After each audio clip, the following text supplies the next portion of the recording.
Ako mislite da je slučajno što se nalazimo ovdje baš u sred bijela dana i u podne, vjerujte, nije. Jer nalazimo se u najopasnijem grudskom kvartu u Bronxu. I da smo možda snimali ovo navečer ili neko drugo doba dana, ko zna što bi nam se dogodilo. Ali najbolju priču o Bronxu ispričat će nam naši današnji gosti, Marko i Niko Bratoš.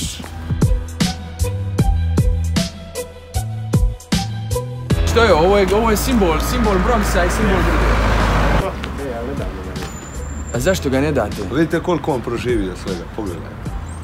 Jes, dosta je proživio, ali isto smeta, tu ne može se prolaziti, treba kočiti kad ideš s ove strane, treba stati, ovaj se treba pomaknuti. Ja bi ga posjekao da se mene pita isti tren. Ne može ovo toliko spomenike dizati, tek tako. Znam, ali vi se... Tebe se ne pita, to je to. Ali nešto ste pilali već, skraćivali ste ga, vidiš da nešto fali grana tu, bile je prije više mjesečno. Je bilo, gledaj ovo tu, što ste ovo se grijete, grijali se neko doma na drva, šta je ovo bilo, ili su ovo neki iz drugog kvarta? Prifalilo je drva pa se malo grijali. Dobro, ali ovaj najbitniji dio, on je ostao tu. On mora stati. On mora? Da.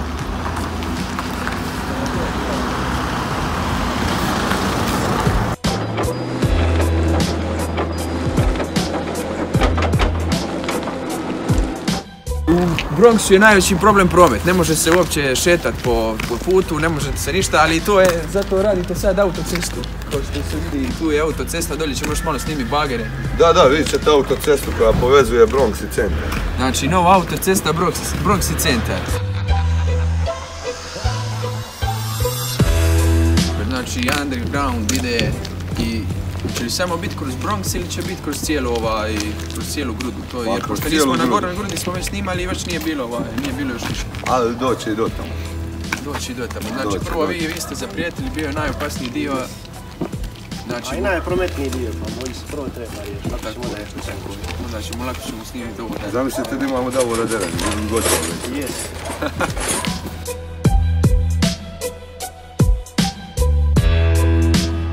Možete li mi ispričati neku priču, neku povijesnu priču ovog dijela tu Grude, da znam da je tu je bio prije valjda bočarski teren ovdje baš, u ovom dijelu. Kako sam vidio na nekim starijim slikama. Tu je bio, evo možemo poći na njega, a poviše je najveća tarata na njega. Da.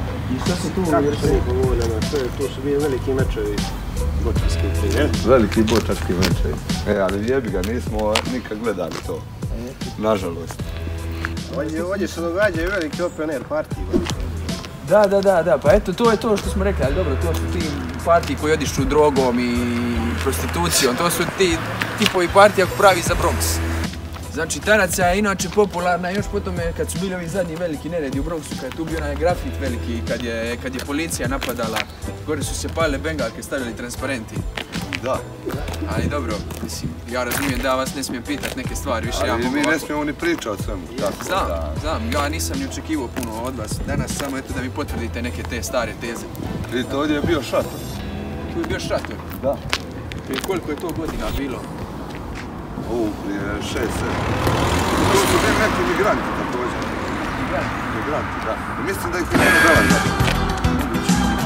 Možeš mi ispričaš neku priču o ovom dijelu, tipa neku povijesnu ili nešto o cijelom Bronxu, nešto što smijete reći, ne znam.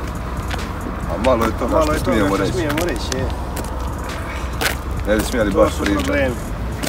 Meni nekako se čini da danas kad šetam kroz Bronx da nema više nikoga, nije me uopće strah, evo došli smo skoro do centra, ništa se ne događa, ja hodam mirno s vama pričam. Pogotovo nekad najopakije mjesto, Zora. Da, nekad se tu skupali. Šta imate?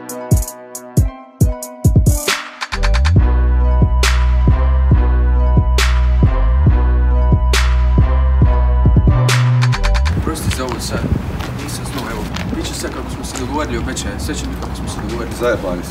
Previše propitkiva, ne stvarima kojima se ne smije. Znam, vidio sam sve, neće se ponovi ovo obećanje, sve obećaje. Evo sad došli smo tu do Zore, znači... To je nekad... Po Zori se znao, Bronx se znao po Zori, znači. Tu je bio leglo kriminala, ali prije se tu pucalo, ja sjećam, meni mama rekla prije... Luka, ajde tamo. Tamo ljudi s puškama i pištoljima pucaju. Ali morali smo uvesti malo reda, jebi ga. Pucao je koji god. Sad smo malo uveli reda tu. Ali opet vidite protiv huligana kao što su nas malo napali, njih ne možete ništa. Da, znam. Dobro, smirite, dobri su to momci isto. Ali shvatit će i oni stvari. To će im u glavu. Kad se iskopa podzemlja. Evo tu će znači biti, tu će biti glavna stanica metroa. Da. Jest. Ovdje će biti glavna stanica. Ili zna se već kako će se zvati ili stanica tamo gola Pemu, to znamo, ima još koja stanica naziva. Pa mislimo da će ovo biti stanica. Ovo će biti stanica, baš ne. Da, stanica. I stanica. Vozda po svom baš da bude, teški geto zvuk sa grude, oprez za sve ljude koji bilo što nas kontra tvrde. Uđe je od džungle, ne zna izać ko uđe, zube crne, zvijeri budne, pa nam pristaju bunde. Tu su pusi, nisam iz kafića, sve škica, patrola osobne žica, pa svima okolo blica. I jutra su ođe ljuta, jer je ljuta mutna, miči se s puta kad nas uvati žuta minuta. Puko daje i puko, ne zna se za ništa drugo, već samo ukos. Evo vidite, mi se nadamo da ćemo dobiti asfalt u 2019. godini. Pogledajte. Znači, ovo je to na čemu ste vi odgojeni, nije isto past na beton i past na ovo, past na travu, ko što padaju u drugim kvartovima. Jednostavno ljudi ovdje su odgojeni na taj način da jednostavno se od početka se bore. Pa moraš se boriti, mislim. Pogledaj, izađeš ispred kuće, pa samo pogledaj maši koljena, neću ih sad pokazati. A možete li mi samo reći što se dogodilo s najpoznatijom grudskom fontanu? A? To je nekad bio isto simbol Grude, simbol Bronxa, danas nema ni pipe, nema ni dolje. To više nije fontan. To je jednostavno, vandali su jednostavno razrušili cijeli Bronx, nema više, jednostavno ne možeš siguran ni hodat tu, a kamoli da ostane nešto tako plemenito tu u ovom kvartu, jednostavno. Vidite, ovo je banka, nekoliko puta sam stvari opljačkali, nismo uspjeli. Nije se nikad banka uspjela opljačkati? Ne. Eto, to ti to. Bronx i banka se nikad nije uspjela opljačkati. Sade! Nikad. Problemi su.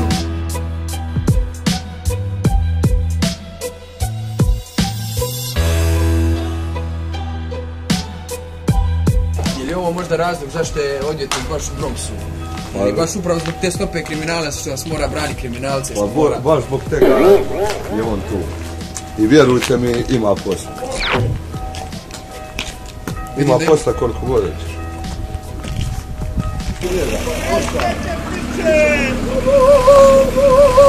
Primjer kriminala u Bronxu je Gruda Open koji je se održavao u Gruda centru i sad je opet, znači oni su ga ukrali i doveli su ga u Bronx. Možete li nešto reći? To je Bronx. Tehnički ga mi nismo ukrali. Znači tehnički, misliš na ovo da je... Centar ga je nama bio ukrao. Znači sad imamo jednu tu crticu iz povijesti, znači Gruda Open je ipak prvo bio tu u Bronxu. Ovdje je sve počelo. Dok je još bilo ljetno kino. Znači ovaj tu centar odiše poviješću. Velikom poviješću. Znači što je možete reći, znači tu je bilo kino, bio je Gruda Open prije.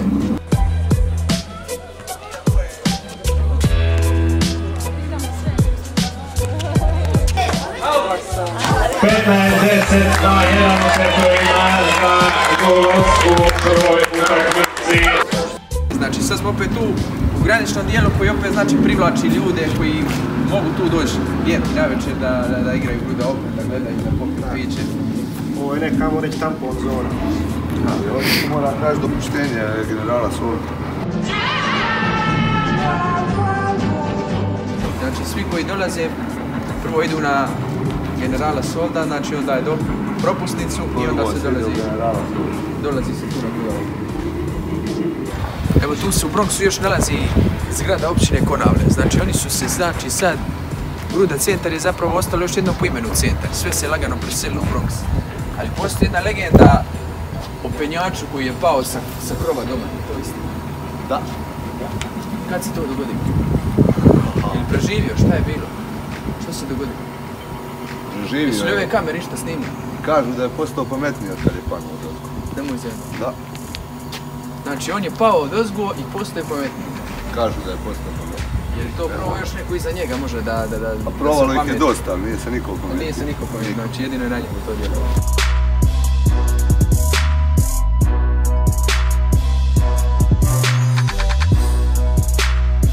kako komentirate ovaj dio sada, ovaj dolje je industrijski dio Grude lagano raste u stopi kriminala, te je čak prestigao Bronx, dok Bronx lagano opada i više je sve civiliziraniji i manja je stopa kriminala, ljudi lakše prošetaju tu ljudi.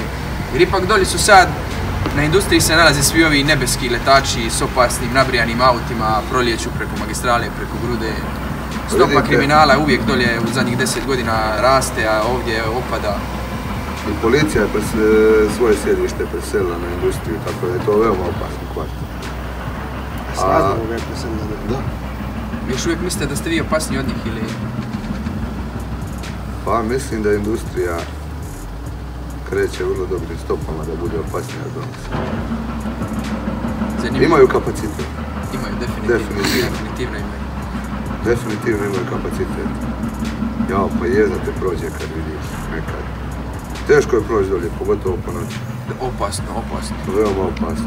A čak je opasno i po danu kad proleti onaj crni BMW, one tablice 0000. Jao, pa šta je ono? Ljudi skaču po putu, padaju u provalije. Jao, kakva nema. Ali ja bi na tome ipak prvo vama zahvalio. Vi ste, ipak je on to negdje morao naučiti, negdje morao vidjeti. A to je sigurno bio kad je bio u Bronxu kod dijete, da jednostavno je to povukao i sad je rekao želim i ja biti opasan, želim svoj kvart napraviti takvim i jednostavno ga je učinio. Imamo bezbroj takvih primjera u mnogo čemu u svijetu. Da. A još mi samo recite, evo zadnje pitanje danas će biti, ko je neka najznamenitija ličnost u Bronxu, koga bi istakli da je nekako... Osim našega generala, definitivno odvjetnik. On ima najviše posla. Odvjetnik? Da.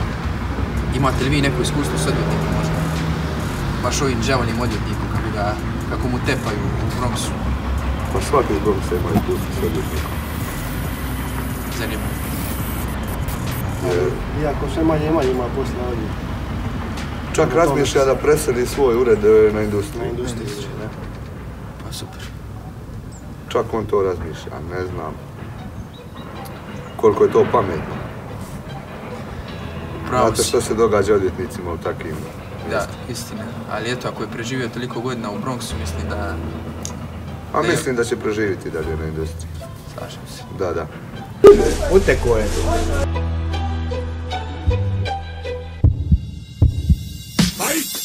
Kao što vidite, preživjeli smo današnji posjet Bronxu, zahvaljujući mojim sugovornicima koji su me branili većim dijelom puta. Vidimo se u sljedećoj emisiji Grudskih kvartova u kojem će nam gost biti Ivan Bošnjak na stanici. Pozdrav!